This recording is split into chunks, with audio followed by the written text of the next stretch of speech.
মাঝে মাঝে আমাদের হঠাৎ করে ঘুরতে যেতে খুব ইচ্ছা করে, মানে এখনকার যুগের ভাষায় বলতে গেলে ঘুরতে যাওয়ার ক্রেভিংস হয়, মনে হয় যে এখানে যাই ওখানে যাই সেখানে যাই। কিন্তু আমাদের মতো মানুষদের পকেটটা যখনই দেখতে যাই তখন দেখি কতগুলো খুচরো ছাড়া আর কিছুই নেই, তো আমাদের যাওয়া হয় না।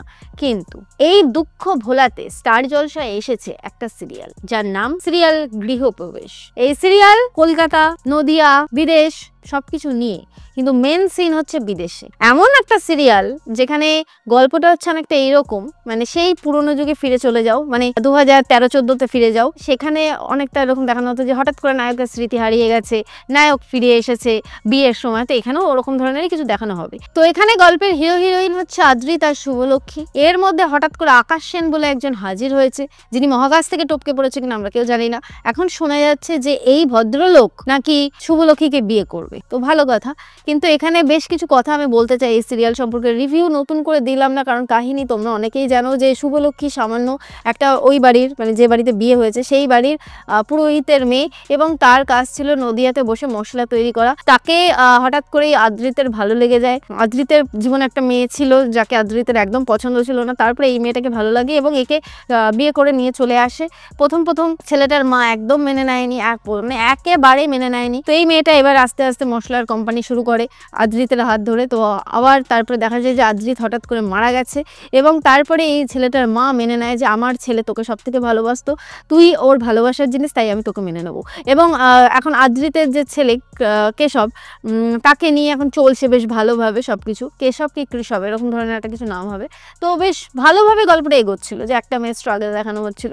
কিন্তু হঠাৎ করে গল্পে ওই যে তৃতীয় হিরো আসতেই হবে, মানে 3 নম্বর ব্যক্তি না আসলে সিরিয়াল যাবে না। তো হঠাৎ করে আকাশ বলে একজন উদয় হয়, আর সে এসে জানায় যে দেখুন আমার সাথে আদির একটা বিজনেসের কথা হয়েছিল, আদি তো আর ফাইনাল কিছু করেনি, তো আমি অনেক টাকা লস করে ফেলেছি, তো আমি চাই যে আপনি এখন এই বিজনেসের হাল ধরুন এবং আপনি এই টাকার বিষয়টা হ্যান্ডেল করুন। তো এখন পার্টনারশিপে এখন শুভ আর এই আকাশ ব্যবসা শুরু করেছে, যাতে করে শুভ ভাবছে যে আদি যে ঋণটা করেছিল সেই ঋণের বোঝাটা আমার মাথার উপর থেকে নেমে যাবে। এর মধ্যে আকাশের আবার হঠাৎ করে ওই বাচ্চাটাকে দেখার পরে বাচ্চাটাকে ভালো লেগে যায়। এবার আদি কিন্তু আলটিমেটলি মরেনি, আদি বেঁচে আছে, সে চলে গেছে হঠাৎ করে কলকাতায় কিভাবে জানি না। তো সেখানে মিস সেন বলে একজন আছেন, সেখানেও তৃতীয় ব্যক্তি। তো তিনি এবার এই আদিকে মানে সুস্থ করে তুলছে। আদির তো মেমোরি লস হয়েছে, দু একটা কথা মাঝে মাঝে বলে, কিন্তু সে ভাবে যে হয়তো তার কোনো একটা পাস্ট রেকর্ড আছে হ্যান ত্যান। কিন্তু এই করতে করতে মন দেওয়া নেওয়া হয়ে যাচ্ছে, মানে মনে মনে ভালো লাগছে মেয়েটার ছেলেটাকে, এবং তাদের নিজেদের বাড়িতেই রেখেছে। আজ পর্যন্ত আমি দেখিনি যে কোনো ডাক্তার এরকমভাবে পেশেন্টকে নিয়ে গিয়ে বাড়িতে রেখেছে। সালমান খানের একটা সিনেমা ছিল, সেখানে ছিল যে করিনা কাপুর ভালোবেসে ফেলেছিল, এবং তারপরে কি হয়েছিল না হয়েছিল সেটা তোমরা সবাই জানো। এখানে ওরকম ধরনেরই হয়েছে, কিন্তু ওটা ছিল পাগলা গারদে ছিল, আর এই হচ্ছে বাড়িতে চলে এসছে। তো এবার ব্যাপারটা হচ্ছে একটু অন্যরকম, সেটা হচ্ছে যে এই আদ্রিত তো এখন আছে ওই মেয়েটার সাথে, মোহনা বলে ওই মেয়েটার সাথে আছে, আর এদিকে মোহনার দাদাই হচ্ছে আকাশ সেন। মানে কোনোভাবে এই মোহনার সাথে আকাশের বিয়ে দেওয়া সম্ভব না, দিতে হলে কার সাথে দিতে হবে, আদ্রিতের আগের প্রেমিকার সাথে বিয়ে দিতে হবে। কিন্তু সেটা কথা না, কথা হচ্ছে আদ্রিত শুভলক্ষ্মী এবার খুব তাড়াতাড়ি নাকি মুখোমুখি হতে চলেছে। মুখোমুখি হওয়ার পরে কি হবে আমরা কেউ জানি না, আদেও মুখোমুখি হবে কি না সেটাই আমরা জানি না। মাঝে মাঝে আমাদেরকে এরকম ভাবে বোঝানো হবে যে এই মুখোমুখি হয়ে গেল, কিন্তু না, নিরাশ হতে হবে আমাদেরকে, কারণ এত তাড়াতাড়ি মিল দেখাবে না। দেখা গেল সেই মুহূর্ত অব্দি টেনে নিয়ে গেল মান্দাত্তা আমলের সিরিয়ালগুলোর মতো, যে সিঁদুর পরানোর মুহূর্তে গিয়ে আদির সব মনে পড়ে গেল, তখন এসে বলে শুভ, কিংবা হয়তো এরকম দেখিয়ে দিতে পারে যে হঠাৎ করে বিয়েটা হয়ে গেল, একটু ইউনিক করার চিন্তা ভাবনা চলছে। তো এরকম দেখাতেই পারে যে বিয়েটা হয়ে গেল, তারপরে আদির সবকিছু মনে পড়ে গেল, কিন্তু তখন আর ফিরতে পারছে না আদি, না আদি যেতে পারছে না শুভ যেতে পারছে, এইভাবেই চলছে। মাঝখান থেকে আকাশ মোহনা দুজনেই সবাই টপকে গেল, তারপরে গিয়ে এদের মিল হলো, সেটাও হতে পারে, না হওয়ার কোনো চান্সই নেই, বিশ্বাস করো কোনো চান্স নেই।